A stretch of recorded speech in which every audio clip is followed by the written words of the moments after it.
AP Kurnool జిల్లాలో ఘోర road ప్రమాదం జరిగింది. మంత్రాలయం సమీపంలో చిలకల డోనా దగ్గర బొలెరో లారీ ఢీకొన్నాయి. దీంతో 8 మంది చనిపోయారు. మరో 12 మందికి తీవ్రంగా గాయాలయ్యాయి. వీరిని ఎమ్మిగనూరు హాస్పిటల్కి తరలించారు. మృతులు కర్ణాటక చిక్మంగళూరుకు చెందిన వారిగా గుర్తించారు. వీరు మంత్రాలయం దర్శనానికి వెళ్తుండగా ప్రమాదం జరిగింది.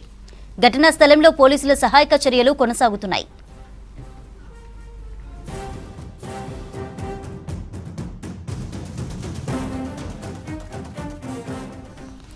ఏపీ కర్నూలు జిల్లాలో ఘోర రోడ్డు ప్రమాదం జరిగింది.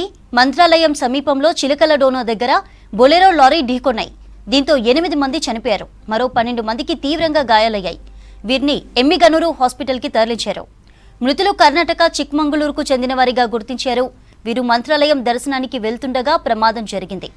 ఘటనా స్థలంలో పోలీసుల సహాయక చర్యలు కొనసాగుతున్నాయి.